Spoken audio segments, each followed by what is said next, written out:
Vincent Alberti, pour cette idée de sortie, puisque c'est une idée de sortie qu'on vous propose ce week-end, vendredi et samedi. Il arrive dans notre salon tranquillement. Bonjour Vincent. Bonjour. Bienvenue. Merci. Vous êtes en direct sur IDF1 avec un événement. C'est la deuxième fois qu'il a lieu à Paris, porte de Champéret. Le salon Sport, Santé, Bien-être. Tout ça en même temps. C'est 2 jours d'un salon en fait ouvert pour le grand public. Et c'est démontrer un petit peu l'importance de l'activité physique comme facteur de santé pour tous les âges de la vie. Ça se passe Espace Champéret à Paris. N'oubliez pas donc d'aller sur le site Salon Sport Santé Bien-être pour badger, pour s'inscrire. L'inscription est gratuite, mais il faut avoir un badge à l'entrée. Le salon est composé de différentes rubriques. Il y a une partie conférence, une partie également training center. Les enfants peuvent venir avec les parents. Il y a des cours de yoga, il y a des cours de fitness. Il y a toute une série de programmes qui est proposé pendant ces 2 jours. Et puis également un Living Lab, c'est une partie en fait qui est plus sous l'angle de la concertation citoyenne, où on propose aux visiteurs de venir s'exprimer sur des thématiques comme par exemple la mobilité de demain, inventons la mobilité de la ville de demain, sur davantage de pistes cyclables, comment on peut essayer de promouvoir davantage d'altermobilité ou ces choses comme ça, ou même également l'héritage des Jeux de Paris 2024, comment on peut essayer de faire en sorte que cet événement international qui va se passer à Paris puisse être également un événement fort et pour la promotion d'activité physique et pour lutter notamment contre la sédentarité. Et on peut venir donc à tous les âges. Tout le monde est accueilli, tout le monde est bienvenu, absolument. Il y aura donc des conférences de professionnels, mais également d'associations de patients, notamment 2 associations de patients, l'une sur le diabète, l'autre sur le cancer. Et il y a également des pharmaciens qui vont prendre la parole, des médecins, des fédérations sportives. Le mouvement sportif est très représenté avec le comité olympique d'Île-de-France. Ce salon est également parrainé par le ministère des Sports, par la CCI Paris, par l'ARS Île-de-France, bien d'autres partenaires, des sociétés savantes. Et le pôle Médicène aussi, un pôle de compétitivité, puisqu'il y a également un village start-up qui va venir en fait essayer de valoriser l'ensemble des entreprises et des solutions, des produits et des services qui sont proposés donc dans le secteur du sport et de la santé, pour essayer donc au travers des objets connectés, des podomètres, savoir comment on peut les utiliser, comment ils peuvent demain modifier un petit peu plus notre comportement pour plus d'activité physique. Et j'aurais peut-être dû commencer par ces chiffres-là. Avant, qui sont absolument incroyables. Je vous laisse, mais on est assis, restez assis. On est assis, c'est vrai, mais par exemple, on passe beaucoup de temps. La sédentarité occupe la majeure partie de notre temps, le temps écran aussi. Et c'est un fléau, notamment pour les plus jeunes. On sait qu'aujourd'hui, nos adolescents ont perdu entre 25 et 30% des capacités cardio-respiratoires par rapport à des adolescents qui sont nés dans les années 70-80. C'est considérable et la sédentarité, avec également une alimentation trop riche, trop grasse, trop sucrée, trop salée, peut être source de maladies chroniques type surpoids, obésité. Je rappelle qu'en France, 1 Français sur 2 est surpoids ou obèse. Et donc, dès le plus jeune âge, voilà, 17% d'adultes obèses et 33% de surpoids. Et 4% pour les enfants adultes, pour les enfants obèses.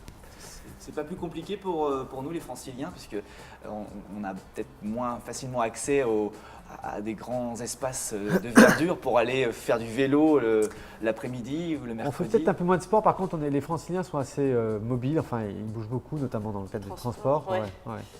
Après, c'est pas la même pratique, c'est pas le même plaisir que de se retrouver en plein air, sur la plage, de marcher, quoi.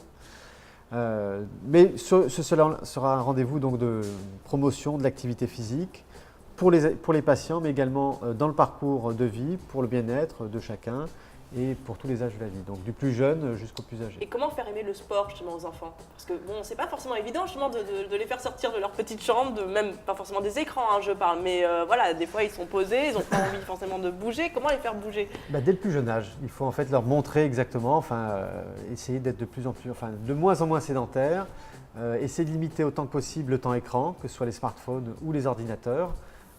C'est sûr de sédentarité, il faut bien savoir que notre corps il est fait pour le mouvement et que cette sédentarité trop longue, trop répétée, jour après jour, au fil des années, est source donc de maladies chroniques. Et donc ça, il faut l'enrayer, et donc dès le plus jeune âge. Alors, il y a des stratégies familiales, éducatives qu'on peut mettre en place. Et c'est vrai que l'école est un lieu à la fois de savoir, mais aussi de savoir-être, de se comporter, de savoir ce pourquoi on est fait, c'est-à-dire le mouvement. J'ai lu aussi que la télé était moins nocive que les tablettes ou les smartphones, parce qu'on est plus loin notamment. C'est vrai ça? Oui, il y a une histoire de lumière bleue, notamment pour les ordinateurs ou les écrans. Ce n'est pas encore totalement démontré, mais on sait que notamment pour le sommeil, on essaye d'interdire dans les chambres des enfants toute présence d'ordinateur, de tablette ou de smartphone, notamment juste avant le coucher, puisque ça perturbe un petit peu l'ordre du sommeil. Donc la télé un tout petit peu, parce que ça nous arrange nous en fait, parce qu'on travaille dans la télé, donc oui, on aimerait que non, ça... un petit peu. Un petit peu quoi. Hein. Non, il faut s'informer. Ils peuvent le regarder à midi, mais le soir, il y a Oui, la il faut télé, rester Voilà. connecté, voilà, mais je veux dire, bon, c'est avec parcimonie, quoi. Est-ce qu'il y aura des associations sportives qui seront là aussi pour proposer des clubs, à intégrer un club Bien de, sûr. je ne sais pas. Vous avez la fédération de tennis qui sera là, il y aura un terrain de tennis. La fédération de tennis a développé le tennis sport santé bien-être. C'est une formule du tennis, un petit peu, enfin une variante qui permet d'accueillir en fait un public, enfin tous les publics, avec un tennis, on va dire, adapté à vos capacités.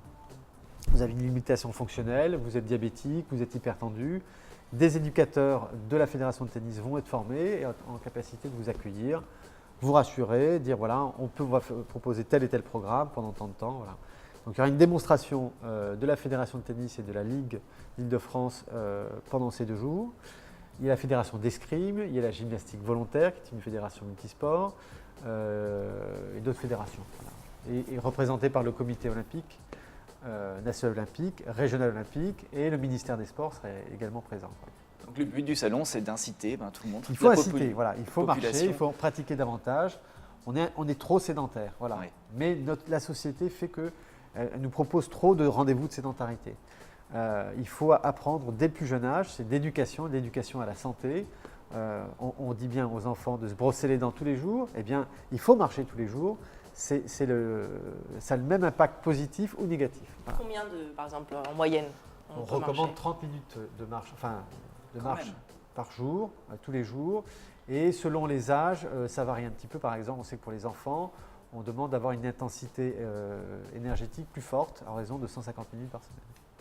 Il y a des recommandations nationales du Programme national nutrition santé, il y a des recommandations internationales du ministère de l'Organisation mondiale de la santé, qui varient un tout petit peu, mais les tendances sont toujours les mêmes. C'est de la régularité, c'est de l'intensité, une fréquence et un terrain sécurisé. Et un contexte aussi familial, un contexte qu'il faut essayer de favoriser le plus possible. Le site internet pour s'inscrire, parce que c'est gratuit, mais il faut s'inscrire au préalable, vous le disiez tout à l'heure. On va où, on fait quoi, on fait comment ça marche? Alors sur le site, vous avez tout, donc c'est salonsportsanté.com. Vous pouvez vous inscrire pour avoir votre badge à l'entrée, comme ça vous êtes tout de suite référencé. Ensuite, vous avez le programme des conférences, le programme des ateliers, également des agoras qui sont proposés par des partenaires. Vous avez le différent programme, le créneau des Living Labs, je vous disais, donc pour participer en tant que visiteur à cette forme de concertation citoyenne sur la mobilité, sur la salle de sport de demain, les héritages des Jeux Olympiques en 2024. Et puis après, il y a toute la partie du Training Center. Vous pouvez participer ou être simplement spectateur. Donc différents ateliers, voilà, on les voit là, ils sont.